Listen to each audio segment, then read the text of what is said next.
திமுக கூட்டணியில் இடம்பெற்றுள்ள கட்சிகளுக்கு ஒதுக்கப்பட்டுள்ள தொகுதிகள் எவை என்பது குறித்து அறிவிப்பை அக்கட்சியின் தலைவர் மு.க.ஸ்டாலின் வெளியிட உள்ளார்.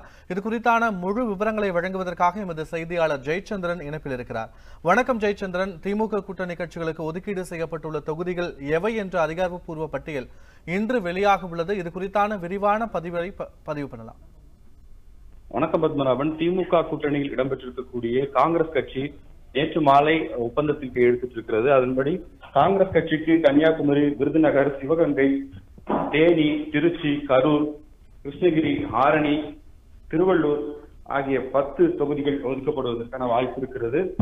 இவை தவிர மற்ற கூட்டணி கட்சிகளோடு ஏற்கனவே திமுக ஒப்பந்தத்தில் கையெழுத்திட்டிருக்கிறது. இன்று காலை 11 மணி அளவில் திமுக தலைவர் ஸ்டாலின் முன்னிலையில் கூட்டணி கட்சி தலைவர்கள் பங்கேற்கக்கூடிய ஒரு செய்தியாளர் சந்திப்பு நடைபெறவிருக்கிறது. அந்த செய்தியாளர் சந்திப்பில் வைத்து திமுக மற்றும் அதன் கூட்டணி கட்சிகள் எந்தெந்த தொகுதிகளில் போட்டியிடும் என்பது குறித்த அதிகாரப்பூர்வ அறிவிப்பு வெளியாக இருக்கிறது.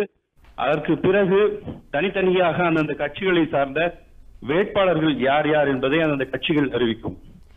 ஜெயச்சந்திரன், கூட்டணி கட்சிகளுக்கு அவர்கள் கேட்ட தொகுதிகளை ஒதுக்கீடு செய்யப்பட்டிருக்கிறதா? யார் யாருக்கு எந்த தொகுதிகளை ஒதுக்க வாய்ப்பிருக்கிறது?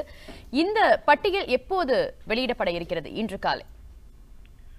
திமுகவை பொறுத்தவரையில் திமுக தூத்துக்குடி, தென்காசி, நெல்லை, திண்டுக்கல், தருமபுரி, பொள்ளாச்சி, சேலம், அரக்கோணம், மயிலாடுதுறை, தஞ்சாவூர், கடலூர், ஸ்ரீபெரும்புதூர், திருவண்ணாமலை, கள்ளக்குறிச்சி, காஞ்சிபுரம், நீலகிரி, வேலூர், தென்சென்னை, மத்திய சென்னை, வட சென்னை ஆகிய தொகுதிகளில் போட்டியிடவிருக்கிறது. இவை தவிர திமுக கூட்டணியில் இடம்பெற்றிருக்கக்கூடிய விடுதலை சிறுத்தைகள் கட்சிக்கு சிதம்பரம் தொகுதியும் விழுப்புரம் தொகுதியும் ஒதுக்கப்பட்டிருக்கிறது.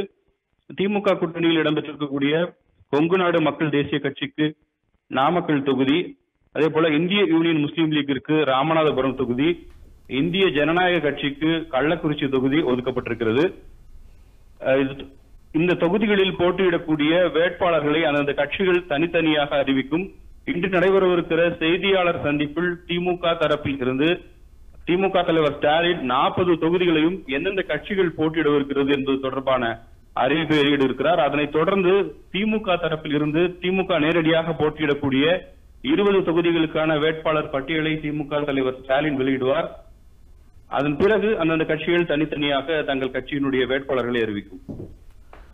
ஜெயச்சந்திரன், நீங்க குறிப்பிட்டதை போல திமுக தலைவர் இன்று இந்த பட்டியலை வெளியிடும் நிலையில் கூட்டணி கட்சி தலைவர்களும் இன்று அண்ணா அறிவாலயத்திற்கு வர இருக்கிறார்களா, அல்லது மு.க.ஸ்டாலின் அவர்கள் மட்டும் தன்னிச்சையாக இந்த பட்டியலை வெளியிட வாய்ப்புள்ளதா? பத்மநாபன், இன்று காலை 11 அண்ணா அறிவாலயத்தில் செய்தியாளர் சந்திப்புக்கு ஏற்பாடு செய்யப்பட்டிருக்கிறது. அந்த செய்தியாளர் சந்திப்பில் திமுக தலைவர் ஸ்டாலின், காங்கிரஸ் கட்சியின் தலைவர் கே.எஸ். அழகிரி, விடுதலை சிறுத்தைகள் கட்சியின் தலைவர் திருமாவளவன், மதிமுக பொதுச் செயலாளர் வைகோ, இந்திய யூனியன் முஸ்லீம் லீக் சார்பில் காதர் மொய்தீன், மார்க்சிஸ்ட் கம்யூனிஸ்ட் கட்சியின் மாநில செயலாளர் பாலகிருஷ்ணன், இந்திய கம்யூனிஸ்ட் கட்சியின் மாநில செயலாளர் முத்தரசன் உள்ளிட்ட எந்த கட்சிகள் திமுக கூட்டணியில் இடம்பெற்றிருக்கிறதோ அவர்கள் எல்லாருமே கலந்து கொள்ளவிருக்கிறார்கள். அதே போல திமுக கூட்டணியில் இடம்பெற்றிருக்கக்கூடிய கொங்கு நாடு மக்கள் தேசிய கட்சியின் பொதுச் செயலாளர் ஈஸ்வரன், இந்திய ஜனநாயக கட்சியின் தலைவர் பாரிவேந்தர் உள்ளிட்டவர்களும் இந்த செய்தியாளர் சந்திப்பில் கலந்து கொள்கிறார்கள். அந்த பட்டியல் வெளியிடும் போது திமுக கூட்டணியில் இடம்பெற்றிருக்கக்கூடிய அனைத்து கட்சி தலைவர்களுமே அங்கே இடம்பெற்றிருப்பார்கள் என்பதுதான் திமுக தரப்பில் இருந்து கிடைத்திருக்கக்கூடிய தகவலாக இருக்கிறது. திமுக தொகுதி பட்டியல் இன்று காலை 11 மணிக்கு வெளியிடப்பட இருக்கிறது. மேலும் இது தொடர்பான கூடுதல் விவரங்களுக்கு மீண்டும் இணையலாம். ஜெயச்சந்திரன், தற்போதைய தகவலுக்கு நன்றி. உண்மை செய்திகளை உங்கள் கண்முன் கொண்டு வரும் காவிரி நியூஸின் யூடியூப் சேனலை சப்ஸ்கிரைப் செய்யுங்கள். நொடிக்கு நொடி நாட்டு நடப்புகளை தெரிந்து கொள்ள kaverinews.tv, Facebook, Instagram, Twitter போன்ற சமூக வலைதள பக்கங்களோடு எப்போதும் இணைந்திருங்கள்.